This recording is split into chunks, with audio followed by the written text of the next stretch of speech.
Welcome to the Veterans Hour, a monthly program of Veterans for Peace, Chapter 109, the Rachel Corrie chapter in Olympia, Washington. Our program this month is on complex trauma, and we'll get into that in just a little bit. We want to welcome two of our guests, Dr. Van Eenwyck and Dr. Lanka, who are part of the International Trauma Treatment Program. And we'll get started now because there are some fascinating terms that our viewing audience may not be familiar with. I'm going to turn it open to the topic, since I read this on your website, complex trauma. And most of our viewers are familiar with the term post-traumatic stress disorder, but let's go through the term complex trauma. What are we looking at? Complex trauma is a term that really derived from working with torture survivors. And what we discovered with regard to torture survivors was that the level of trauma, or the depth of trauma, or the intensity of trauma was much more than what we were familiar with here in the United States. So in the United States, traumas here tend to be automobile accidents, severe illnesses, destroyed relationships, sometimes divorce with children, and sometimes even a terrorist event. But they're singular, they occur once, and then you are in the post-trauma stage. But in torture, people were being traumatized on a daily basis over and over for a number of years, so that the trauma had a different character to it. And we originally just called it the outcome of torture, but then we decided to call it complex trauma because it involved different kinds of torture experiences. There's the one that we're all familiar with, the kind of the Wizard of Id type stuff where somebody is strung up against a wall and beaten or harmed physically. But what we were discovering in Latin America particularly was that the United States was developing some really interesting training methods to help people develop more sophisticated forms of trauma. For example, kidnapping people from a village, mutilating them, and bringing them back into the village. So people who had not actually experienced the torture were seeing and living with the result of the torture, knowing full well this could happen to them next. So the situation became more complex. So for that kind of a situation, we called it complex trauma. And your work at ITTB deals more with the nature of complex trauma, does it not, because of the type of practitioners that you work with who are in the various countries that experience that type of trauma? Yeah, it's pretty much exclusively complex trauma because we're working with people who come from countries where wars have been going on for a long period of time, where natural disasters have compounded the effect of wars. So yes, absolutely. Well, let me throw out some terms, and Steve will let you take this too. We hear complex trauma, but we also hear regular trauma, of whatever is regular about trauma, but then we are most familiar with the terms PTSD because we see a lot of that related to our soldiers that are coming back from two different wars. And then we have some of the other things that are in the DSM manual, like anxiety disorders and sleeping disorders and some of the things. What's regular trauma? Well, I think it's important to make a clear distinction here in that the difference between experiencing bad things and being traumatized. And the difference is that when you're traumatized, something happens that violates your sense of how the world works. And that's what makes it traumatic. So bad things happen all the time. I mean, that's life. But to become traumatized requires that somehow it's personal and that it violates your sense of how things work. So for example, to use the car accident example that John was talking about a minute ago, here in the U.S., lots of people get into car accidents, but they don't necessarily get traumatized by it. However, when, for example, somebody is driving down the road, stops at a stoplight, and somebody behind them plows into them, even though they were doing everything right, and there was nothing that they were doing to cause themselves any danger, and yet they were badly injured and their car was totaled. And they had a sense that as long as I do everything right, I'm not going to get hurt, which is called the just world hypothesis. Then people end up going, oh my goodness, they start questioning their whole sense of how the world works. And that's how people get traumatized. Now with complex trauma, to kind of get back to the point that John was making, when complex trauma occurs, it's like that violation occurs over and over and over again. It never ends. It's always with you.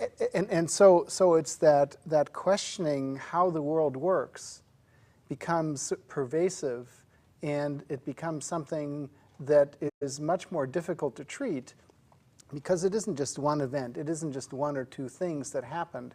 It's something that happened over and over again, and oftentimes, like in the case of torture, was done very deliberately to make that happen.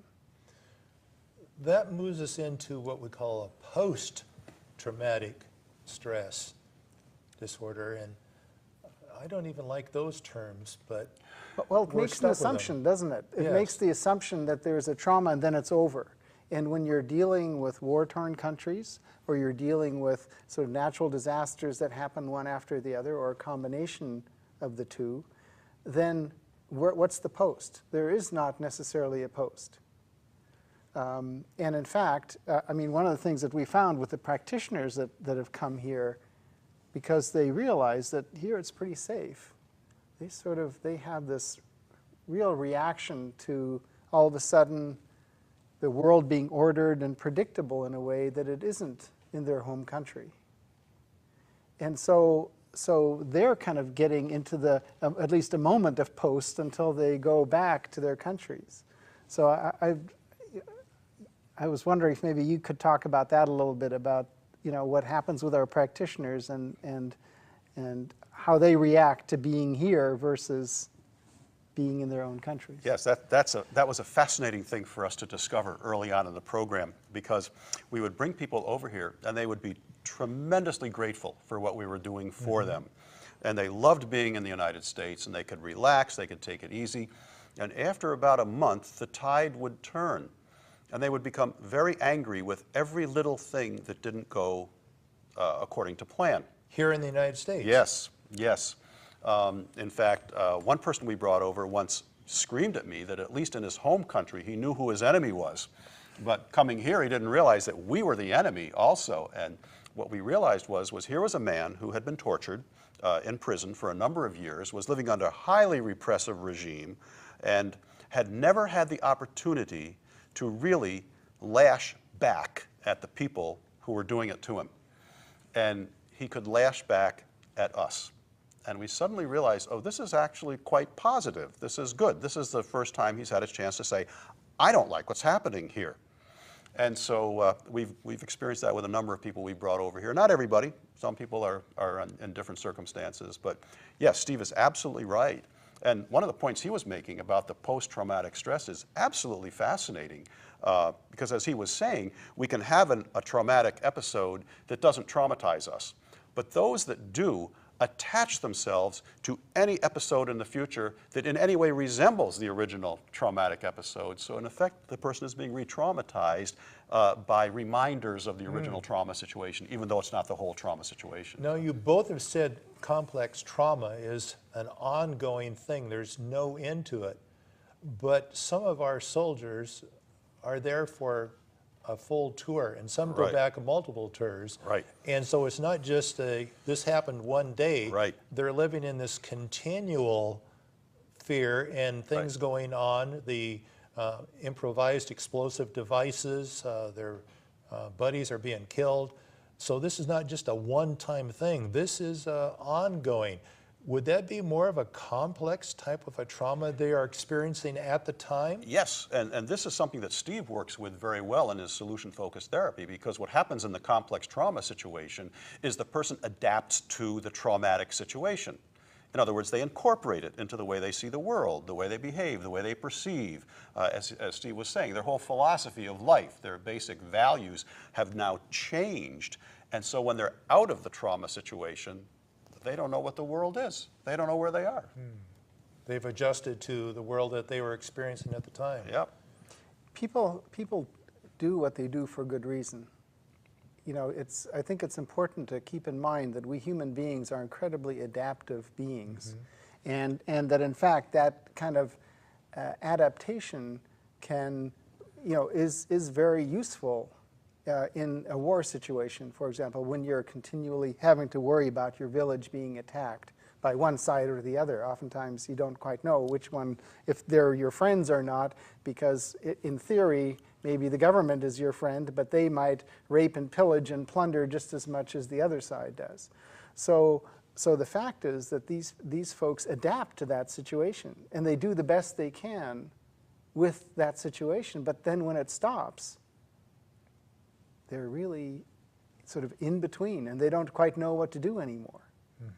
And I suppose we'll talk about treatment and about how communities and people overcome this, but I think that's then the really important piece is, what do you do with these folks? You know, as we were talking earlier before the show about in Israel and Palestine, the Palestinians and Israelis, you're dealing with a whole bunch of really traumatized folks on both sides. Yes. And so they're continually reacting in this traumatized sort of way to each other, Well, which I know really both keeps John and that I going. have been both in both countries, and I was slightly traumatized because their fear of what was going on got transferred to me, to where until I left the country, I wonder if this is going to be my end as well. The first time I visited Israel, I had no idea of the whole Israeli-Palestinian thing. I'd read my weekly reader when I was a little boy, and I knew that Israel was a land without a people for a people without a land, and that there were, you know, it's just a wonderful place. And I landed in 1983 and went to bed in jet lag and had a dream that I was walking down the street in Jerusalem where I was staying, and I saw a man covering his face, and I thought he was crying, and he let his hands down, and it was nothing but blood. So already I was picking up, just from the context, that there was severe, severe trauma there. It was an extraordinary experience. When our soldiers return home, many times they are unaware that they have been traumatized. What are some of the signs that you're seeing in your practices from people that we could say have PTSD, or they've experienced complex trauma during their deployment? Some are going back 2 and 3 or more times deployed. Yeah. What are some of the sort of visible signs that you spot and say, okay? Well, again, getting back to that idea of adaptation, that they continue to react or respond to situations at home as if they were still back in the war, in Afghanistan or in Iraq, or, you know, wherever that may be. And so that for example, I was working with a fellow who had been arrested and ended up being thrown in jail because he beat up somebody on the street. Well, he told me that he didn't quite know why he did that, but that was kind of what he had to do to deal with people who he felt were going to be attacking him. He had to fight back first. Yeah. And this guy happened to be, I mean, as far as we know, the other guy was just more or less minding his own business, although we're not sure. He did something triggered it for this fellow. He was active duty, by the way. He wasn't a vet yet. He was still in the military, and he just attacked the guy. And again, you know, out of context, that seems like a really odd and pathological thing to do. But in fact, given after I heard his story and where he was stationed and how he had to deal with people on the street, it really made sense. He was really using the adaptation to the war situation. He hadn't quite switched over back to being in the U.S., where somebody looking at you funny didn't mean that he was thinking about pulling out a gun and shooting you. Well, and we've seen some road rage issues too, and it's been quite dangerous actually, where if a car cuts in front of you, I had a colleague went into his glove compartment, pulled out his gun, and his partner said, no, you're not in Iraq. Yeah. But, you know, he was sure that this was a situation that was going to take out both his partner and himself in the car. Or people get, you know, driving too close to you or coming up on your side. I mean, people who have been dealing with, you know, improvised explosive devices or cars with bombs in them that people are looking for soldiers to blow up, that, again, it makes sense there. It doesn't really make sense here in the same way. One of the things we look for, Harry Stack Sullivan, who was the father of American psychiatry, once said that mental illness is a matter of degree, not kind. So in other words, mental illness is the same thing we all do carried to an extreme. And I think with trauma, that's really what we see. We see reactions to situations that are way beyond the norm. So for example, some veterans will come home from a war and they will do nothing but sit in front of a television all day and watch combat movies. Well, that's extreme behavior. Now, some of us might do that every now and then, but they do it all the time. So what we look for with regard to something that needs treatment is the extremeness of the behavior as opposed to what the actual behavior is.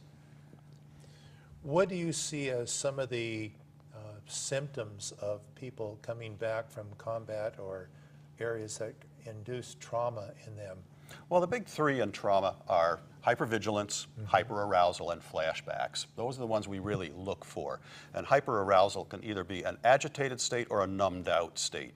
Either way, it's an extreme response to ongoing events of the day that don't make sense in the context of what those events are.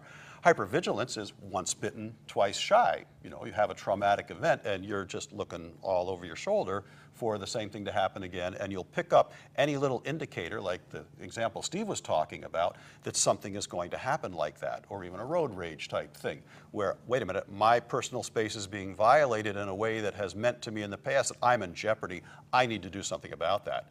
And that is actually a flashback experience, which we all have flashback experiences at a very minor level, and some of them are very pleasurable. Sometimes we'll hear a song that we heard when we were a kid, and we'll remember a high school romance or something. It's a flashback experience, but it's a very positive one. But for a veteran, it's going to be, I'm threatened, I have to take action, and I have to do it now, and I can't think about it, because if I think about it, I'll be dead. So I just have to go with the spontaneous reaction, and boom, and that's what then leads to the difficulties.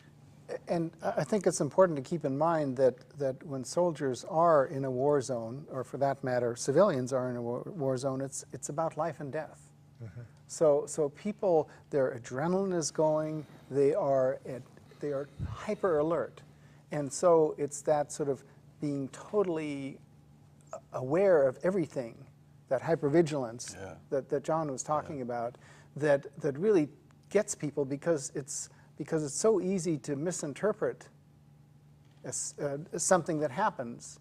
But like you were saying, you have to react so quickly that you don't get a chance to engage and think, now, what's this about? And let's figure out what this person was trying to do. Or, that you would be dead by then in the war zone. So these folks react very quickly. Well, a third of the troops that have deployed to Afghanistan and Iraq, according to the RAND Corporation, have mental health issues. And according to RAND, again, 18.5 of them have PTSD and other issues. And that's a lot of people coming back into our civilian society, again, as they are assimilated. I would venture to guess that's a huge underestimate. Yeah, I'm beginning to think that too. Absolutely. And when I work at Coffee Strong, which is a GI coffee house, exit 122, and we see a lot of soldiers coming in.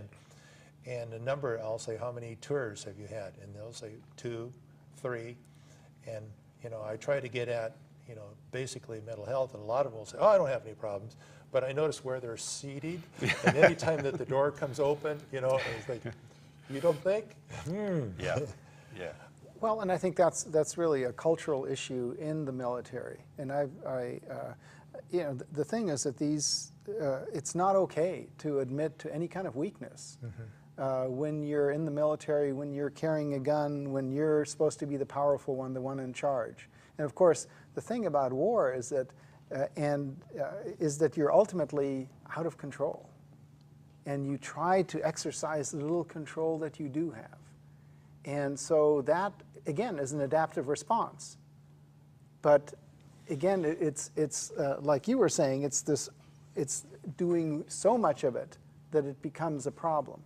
And by the way, when people talk about mental health issues and PTSD and so on, I always think of it as a response to trauma And I'm always reluctant to pathologize all of that because I do think it is adaptive. And so what we need to do is we need to get people to adapt to what is now rather than what was then.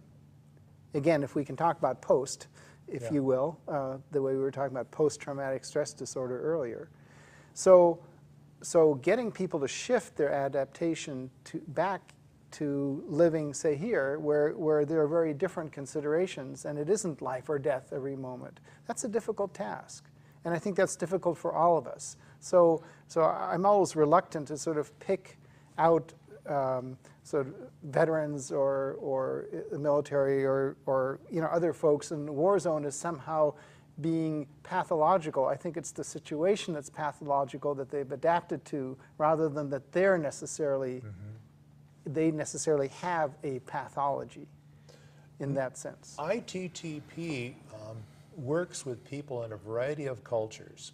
And we have the culture where we say the military culture of the United States, but you've had an opportunity to be among clinicians, practitioners in a variety of cultures and countries. What have you learned from their traumatic events that they were able to deal with the trauma from their unique position within their culture? And what have you learned from that has changed the practice of psychology, psychiatry, counseling, whatever we want to call this whole area? Well, one of the really important things we've discovered as a result of both going into the countries where we do our work and bringing people from those countries to the United States is that every culture treats trauma. This is something that seems somehow to be lost on a lot of practitioners and a lot of non-government organizations, the charitable organizations, the white knight syndrome that we know best what people need to know, and we have the most sophisticated methods for dealing with trauma, and all we need to do is go into these countries and teach them 10 steps to trauma renewal and they'll be fine. And that's what we find. That's what Steve and I encounter every time we go overseas, and it's utterly nauseating. And what it boils down to is there's no such thing as a culture that hasn't been deeply traumatized by one thing or another. Wars, natural disasters, you name it, droughts, starvation, disease. So they all have ways of treating it, but they're embedded in the culture. They're not taken out of the culture as we do in our culture here and call it trauma treatment. It's not therapy. It's just in the culture itself. So what we found is every culture has that. And when we go into those cultures, we don't necessarily see it. We have seen what's in our culture, but it's hard often to see it in their culture. And the practitioners there are the ones who have to educate us as to how trauma treatment is proceeding in that culture and how we can assist them to develop it to a more effective way of dealing with people. Well, and I know you call this a collaborative Totally response collaborative. there. Yeah. Yeah. And how has that changed from how you were classically trained to counsel people within the areas of that you would work for people that have been traumatized? Well, I think it's actually quite consistent. Steve can speak to solution-focused therapy, which really is completely in accord with what we do. And I'm a Jungian, so Yes. one of the things that Jungians look at is we love symptoms. We believe that symptoms are the attempt at the cure. So if you want to know what's going on and how it needs to be cured, look at the symptom. Don't get rid of it. The last thing you want to do is get rid of it because then you've destroyed your biggest piece of evidence. But Steve's solution-focused therapy really works with people to find out how they've adapted in the past. Well, one of the things that we always look for the resources that people already have, that they're Yes. already employing. So that's, I think, really an important place to start when you're working with people is ask, what are you already doing that's working, even a little bit? And when you start asking that question, which is a very different question than most experts coming from Western countries going, say, to Uganda and Africa or Zimbabwe or to, working with Tibetans or Palestinians or whatever, we go in and we ask, what are you already doing that's working? And what have you found as an example that we could share with our viewing audience, some things that worked there that maybe was surprising, that wasn't in the textbooks that you've gone through? Well, one of the things that I think we both discovered early on when we were all learning about something called critical incident reduction which was an attempt to get people to talk about the trauma immediately afterwards, so it would help them then to kind of integrate the whole experience. We discovered in a number of cultures, the most healing thing is to never mention the trauma again. It's gone. It's over. It's done with. Put it behind you and just get on with life. And so to go into a culture and say, okay, now the first thing people need to do is talk about their trauma, completely destroys the method that people have evolved. Re-traumatize them. Exactly, exactly. Well, because remember, just because somebody experienced a really bad event doesn't necessarily mean they're traumatized. But we can create trauma, if you will, in the sense that we've been talking about. Yeah, by labeling it that way and saying, oh, this is a really bad thing. You now need treatment. And then, you know, because one of the things that happens usually after really momentous events is that people are in a sort of a trance, if you will. And so they're very susceptible to how you talk to them and when you say something, they will take it in a very literal way. Let me give you just a U.S. example here that I can think of.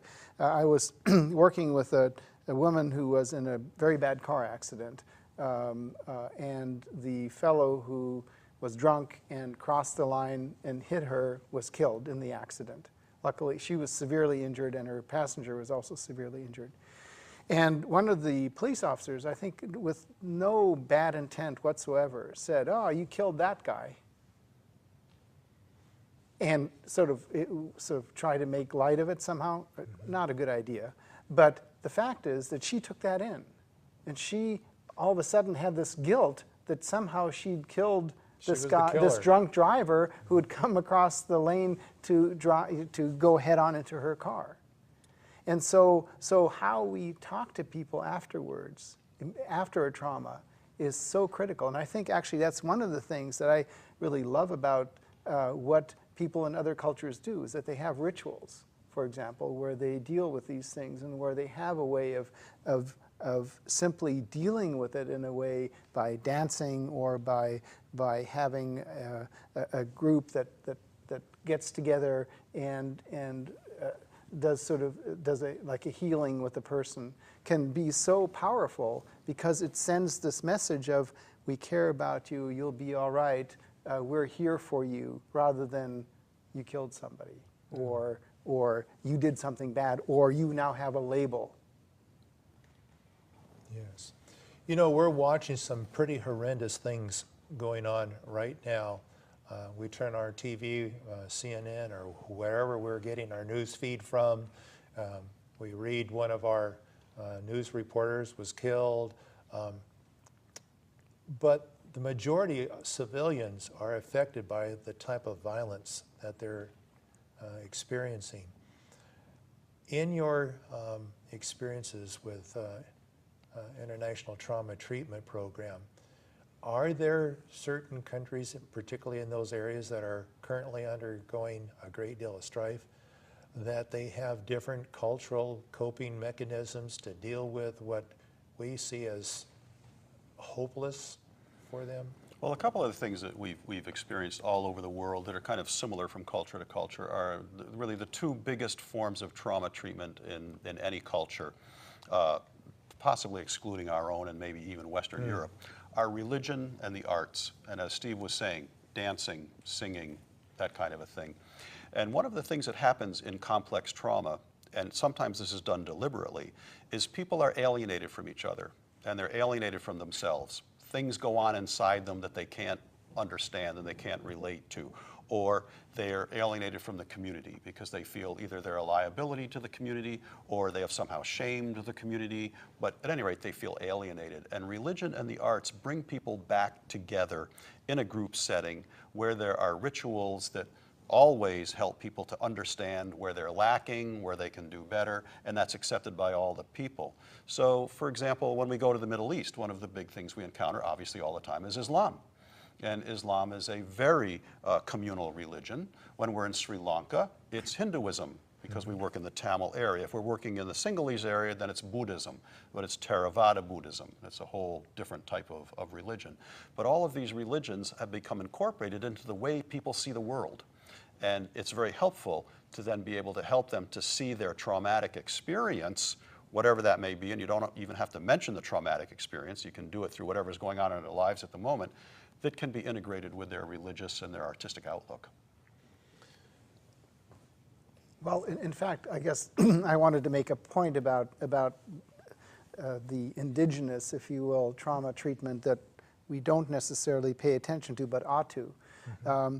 And that is that I'm always amazed at how few people are, in fact, traumatized when you're dealing with these kind of situations. It always strikes me that given what does happen and the really horrible and awful things that people go through, that everybody isn't. Because usually the percentages are, you know, when you're doing studies on PTSD and say natural disasters in the United States, it's anywhere from 5 to 20% approximately. How come the other 80% or 90% aren't traumatized? I'm always puzzled by that. I'm glad you're puzzled, Steve, because that was something I've always and I'm grateful for that, mind you, because about, like, if you've gone through this experience, yeah. shouldn't you all be traumatized from this? And well, clearly that doesn't happen. That's a fascinating issue, and one of the issues about it is that it is not always the traumatized person who manifests the symptoms of the trauma. It could be their family. It could be their spouse. It could be other people in their community. And what I've found in a lot of communities is that there will always be a certain number of designated vulnerable people who are expressing the trauma of the community in their own trauma. And I think that happens here too, especially with veterans. When they come back, they carry the trauma of the culture over the war. I mean, people see these things on television. They hear about children being killed, families being bombed, people being tortured by our government, which is highly distressing to people.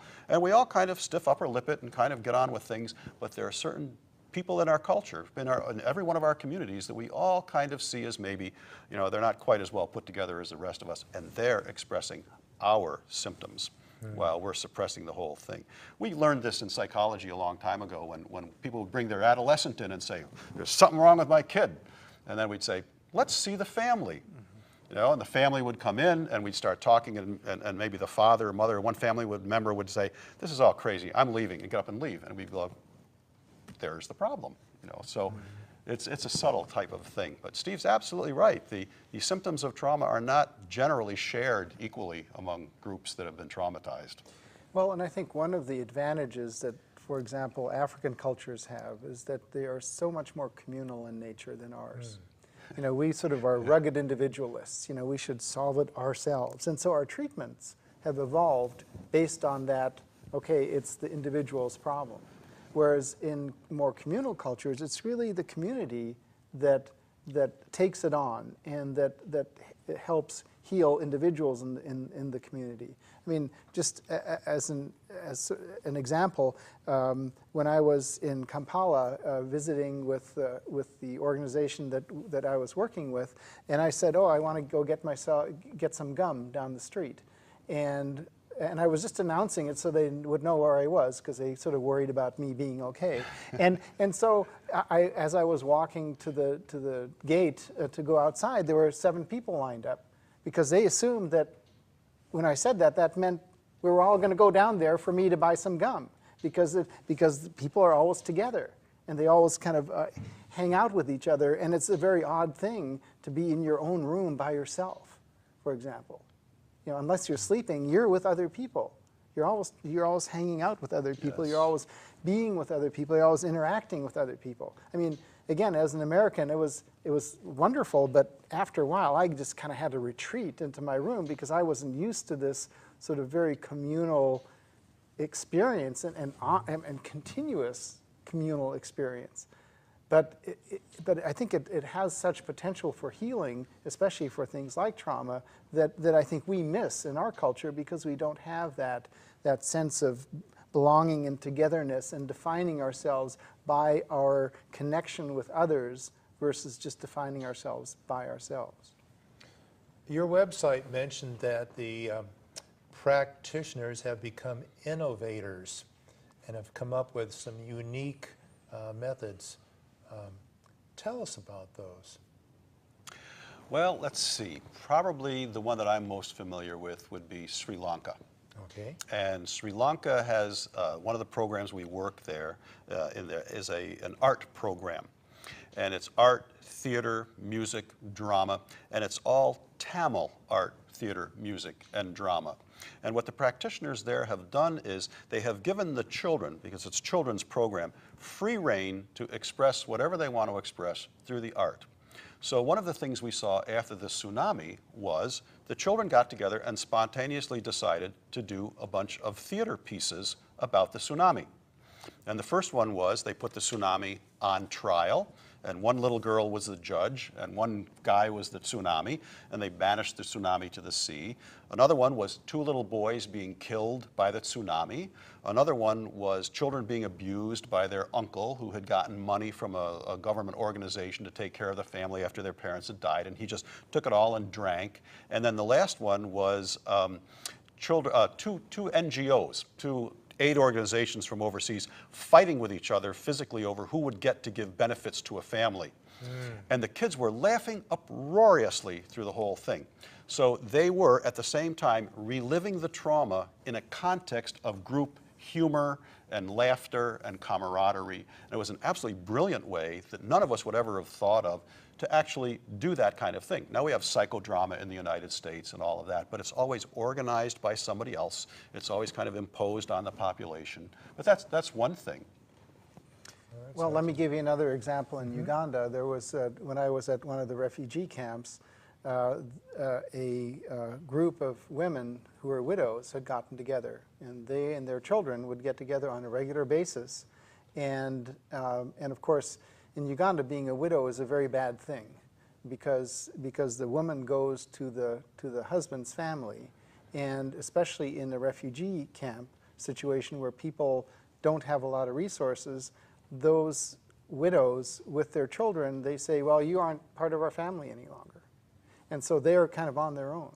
And so they would get together and they would help each other working the land. They would help each other with childcare. They would help each other with all these sorts of things that supported their own people in a way that they just spontaneously come up with it themselves, and were doing it, and were taking care of each other, especially because men would come and take their stuff. And so one thing that they worked out is that they, instead of owning things themselves, they would have the camp leader be the one that officially owned what they had. And so if there was a problem and one of the men would come and take one of the widows, say, the hoe that she worked the land with, then that man had to answer to the camp leader rather than this woman who had no status or very low status within the community. And so they came up with some really creative ways of dealing with some really difficult situations. One last one, we had a man from Tibet who came here, Tibetan settlements in India, and went back and realized that he could make a parallel between Tibetan Buddhism and the cleansing of karma and torture. And so he began to teach some of the torture survivors that their karma had been cleansed by the torture and they could celebrate that. And that was a very innovative way of... That's not in any textbook you would have come across. We haven't really learned that one in school. No. Right. No. Your website did mention, John, that complex trauma has become more sophisticated. What did you mean by that statement? That's a tough nut. That really is a response to the United States being able to assist torturers in other country to torture people without leaving evidence of the torture. One of the biggest problems with torture, especially physical torture, is that it leaves marks. And those marks can then be used to prosecute the torturer as evidence that the person was tortured. And what's happened over the years is, as a result of some of our colleagues who have gone into government service, they have developed highly sophisticated psychological techniques of traumatizing people and torturing them, so that the complex trauma basically doesn't really have a direct cause, but a kind of peripheral cause. And that's the case I mentioned in Latin America, where you take somebody, you pull them out of the village, you torture them, you put their eyes out, you then put them back into the village as an example of what will happen to you if you in any way step out of line. Very sophisticated way of traumatizing an entire community. So the treatment methods, the torture methods have gotten more sophisticated over the years in the pursuit of impunity. In other words, not being able to be punished. So that's what we're seeing. I know that there's an international torture day Yes. that calls attention, and I remember being in Vukovar, Croatia, where you've been too. Yes. And I had a booth, and we were passing out information about the International Torture Day. And my daughter was taking pictures, but she was standing across the street taking pictures. And later on, she says, "Dad, did you notice what was happening when you were passing things out?" I said, "What do you mean, Bonnie?" She says, "All the adults saw the word torture, and they went out of their way to bypass where you were." Yeah. The kids would come up to the booth to see the torture victims' pictures or information. They'd pick it up, but all the adults avoided you. And so I asked my colleague there, "What does this tell you?" And it says that they were either those who were tortured or they did the torture. Exactly. And so the whole community was affected by that. Right. Yeah, that's something else we've discovered, is that a lot of the people who are torturers were themselves tortured. And torture then became a way of preventing themselves from being further tortured. And that's a horribly debilitating experience for people. Mm-hmm. That is a tough, tough trauma to heal. Now, Steve and John, both of you have been in other countries. How did you identify potential people to come here to Olympia to be part of this International Trauma Treatment Program? Originally, we were part of a group, and still are, called the International Society for Health and Human Rights. Okay. We would go to their conferences, which are once every 3 years, and people would hear about us and say, "We need you to come. We need you to come to our country." And they would invite us to come. Then when we would go into the countries, we would be very impressed with some of the very local practitioners who were not trained in the universities. They had no government support, and they had no financial support from the big aid organizations. They were simply good-hearted, brilliant people trying to work on trauma in their communities on their own. And then we would identify them, as Steve did in Uganda the first time he went there. Mm-hmm. Yeah, there are just some natural healers where you can tell that they're no nonsense, but they really get it about working with people. And when you see somebody like that, that's the kind of person that you want to tap and get to come here to Olympia so that we can work with them more intensively and then be able to send them back to do good works there. One of the things I think that we also just need to mention briefly is that we don't actually work directly with the victims other than in a teaching capacity so that other practitioners learn what to do. Because we aren't going to be there. We aren't going to be able to take care of them on an ongoing basis. We need to work with the practitioners who are actually going to be doing it. And I know that John is, and I am too, in contact by email with some of those folks, and then help work with them if they have questions or if there's something that it makes sense for us to talk about, then I'll get an email from someone and we'll talk about what happens. And I think and with the internet, and because even in a lot of those countries there are internet cafes and so on, we can communicate with each other. It's really a great way to sort of internationalize the help for people who've been traumatized, just like the torturing and the sort of creating victims has been internationalized by governments. I guess here is a good segue into the get out your checkbooks, friends. Here's how you can make it possible for practitioners to come and benefit from the teachings that Steve and John have. So here's an unashamed advertisement. How would they make it possible for these people that you would like to see receive this training? Well, the main thing is we don't take any money from the government, and we have no foundation support. All of our funding comes from private individuals in Olympia. And we do that for a number of reasons. First of all, when we go on the ground in another country, if we are in any way funded or representing our government, we're out of the picture. People are not going to engage us at all. When we go in, they have to fund us. They have to give us room, board, take care of us while we're there, transportation. So they know we are as vulnerable as they are in the situation. So what people need to do is simply get their checkbooks out and send us money, because our budget is very, very small. I think our budget is somewhere around $32,000 a year. We have one half-time employee, and the rest of us are all volunteer. All of the clinical faculty are volunteer.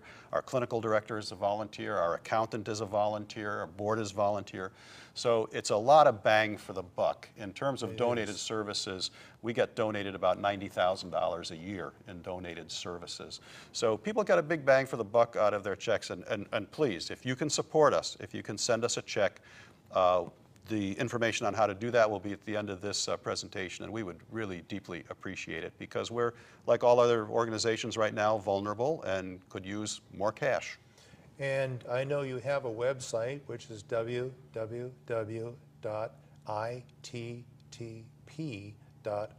Yes. And our viewers can watch that, and hopefully from time to time it'll get updated, as most web pages need to be. They can donate right on the web page. Just go to the web page and you can donate. All tax deductible. There you go. What does ITTB do that's different from all the other organizations that would seek to make a difference with people who have suffered trauma? You want to do that one? Well, I'll start and you can finish up. Probably, I think the thing that we do really well, and I think John has more experience with different working or dealing with different agencies, is that we really work with the resources that are already at hand and build on that, rather than assuming that we are the experts, we're going to come in and we're going to sort of pass out the truth to them and simply tell them what they need to do. So it's a very different approach than most of these programs, where somebody sort of parachutes in, so does a pre and post, research sort of questionnaire, and in the meantime does some kind of treatment that they think ought to work, and then they do it to publish something, and that's their purpose, rather than necessarily to just be there for the people and helping them to build their capacity. Because that's really what we're about. We want them to be able to do what we do. And we want them to, and in fact, they become, when they complete our program, they become practitioners along with us. I mean, we're all on the same level once they've completed the program. And how long is this program in Olympia once you get a person coming from overseas? It's about 3 months. We About bring 3 people towards the end of August and keep them until the beginning of December. So it's a 3-month program where we show them what we're doing as a way for them to be able to increasingly identify in their own culture what's being done there that can then be heightened as a particular trauma treatment technique. You've had trouble with visas for Yes. some of the people. How have you overcome this, or is this continuing to be a problem? Depends on the country. Getting people out of Gaza is impossible. Israel will not allow them out. So we can't bring people from Gaza, and there's no way we can deal with that at all. Our government is absolutely ineffectual to do anything. One of the things we have done is we have gone to the embassies when we're in the country and explained the program to the consular officials. And when they hear what we're doing, they're usually very favorable towards what we do. And finally, having been in business now for about 15 years, everyone we've brought here has gone back. And that's a track record that then Well, and that's one of the issues on giving a visa. Like if Exactly. you come here, you give them the treatment program, They're going to stay. They'll stay They'll here. jump the visa, and right. And so we've shown that no, the people that we bring over here are desperate to get back to their countries because they don't want to be away from the need that they can address. I mean, these are incredibly committed people. They really want to take what they've learned and take it home and use it. I mean, they are really chomping at the bit when they're ready to go home. So we have an excellent track record, and for good reason. And I think, again, once we explain it, people have a better sense of that. I know our time is getting close to the end, but I am concerned that our viewing audience will hear the term complex trauma and PTSD, but you also deal with people that there is no post, it's just always ongoing. What do you do differently for that type of a person versus one who clearly has been identified, at least in the DSM-IV manual, that it's post-traumatic? Yeah, well, that's an excellent example of going into a culture and seeing what they're doing. So when we go into Sri Lanka or we go into Gaza, and even when we went into Uganda, which was just at the end of the Lord's Resistance Army doing their job there, and of course that gets brought back up every now and then. One of the things we look at is what is the culture already doing? And two of the things that we've found in a number of different cultures is resistance. In other words, people who are ongoing trauma to begin to understand that what's happening to them is wrong. It's wrong, it's unjust, it's illegal, it's recognized by the international community as unacceptable, and they are on the side of right, and they can resist it. And then that brings the second thing, primarily by uniting with each other in a kind of group resistance to what's going on. So for example, in Gaza right now, I was in there in January, everyone has, as we would say in the Northwest, hunkered down. They're just hunkering down. They're just all absolutely consolidated on the fact that they're not leaving. They don't care what gets thrown at them. They're going to stay. Well, that breeds an enormous amount of strength, resilience, and community interaction, which is really helpful to the culture. So to the ongoing end of the trauma, there are really two things that we do. One, we go in and we help people to identify what's already being done. And then from here in the United States, we scream bloody murder about this stuff. We scream to our elected representatives. We scream to the representatives of other countries. We go into the paper. We do this here. We let people know this is wrong. We are citizens of the world, and we don't have to put up with it. We don't have to just sit idly by and watch it happen. So those are the two things that we try to do. A person who is going through their college program may be watching this program and suddenly say, I'd like to get into something like this for a career. And I know you come from two different schools for working with people that have mental problems. What would you suggest for our young people who are looking at, hey, I could see myself doing this type of a career move? I think that's a good question for the city council member to answer, because he's much more institutionally oriented.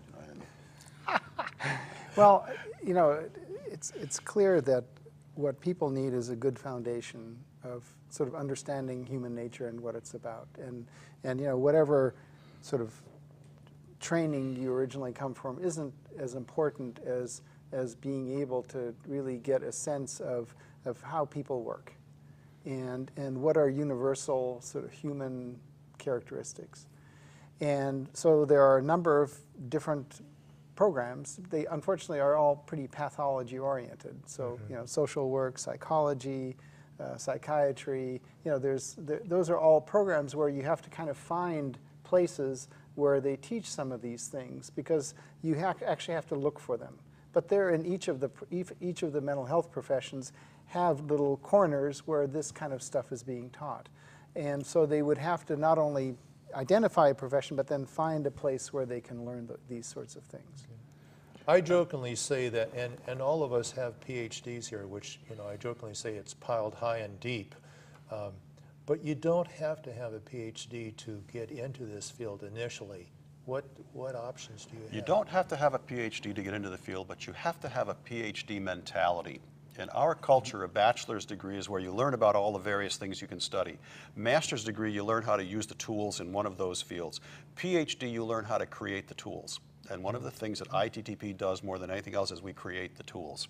And when people come here, that's what we're teaching them to do, create the tools. We don't care if they know methods. We don't care if they know procedures and theories and that sort of thing. And we have more than just psychologists on our faculty. We have body people. We have emergency room physicians. We have, what else do we have? We have Artists. Dispute resolution. Yeah. And what? Artists. Art, a lot of art Yeah, therapy yeah. type stuff. And all of our practitioners, all of the ones who are on our faculty, are PhD oriented. They may not have their PhDs, but they're constantly creating new ways of doing things. So what I would say to people who want to get into this field is learn how to create the tools that will be needed for the work you're going to do. So get into the work, start doing it, and learn from everybody else who's doing it already. What we have learned, we've learned from the people in the countries that we attend, that we go to. They've taught us. That's why we go. And then we learn a lot more about what we can do here. So those would be the two things. We have room for a minute from each of you to have a concluding thought that you can share with our audience. And this would be your opportunity to give the one parting shot for them to remember. I'll start with you, Steve. Yeah, I think that doing this kind of work is I mean, I feel privileged because it's a great gift to me. I've learned at least as much as the people that I've taught what they've learned. And I just so much appreciate that, and it really has enriched me working with these people. And so I feel like it's a privilege, and I'm sort of cheating in a way because I'm getting more out of it than they do. Thank you, Steve. John? I would just like to say that Olympia is the perfect community in which to have a program like this. We have had enormous support from the citizens of Olympia who are intelligent, well-motivated, active people who care about what's going on in the world and who embrace the people we bring here as if they were their own family. So we have people who are host families who donate their residences for free to people. We have people who help us with the logistical support, transportation, that sort of thing. We have a faculty that's all volunteer. I would like to thank the citizens of Olympia for supporting this program and for finding it to be congruent with the very principles on which this whole community operates. So thank you very much, and get out those checkbooks. Amen. Well, I want to thank you on behalf of Veterans for Peace, Chapter 109, the Rachel Corrie chapter, on sharing with us not only complex trauma, but a variety of traumas and the work that you do. And we're glad that you're in our community. Thank you. You're very welcome, and thank you for Yes. being in the community and for doing the work that you do, which is absolutely superb. Yeah, thank you very much.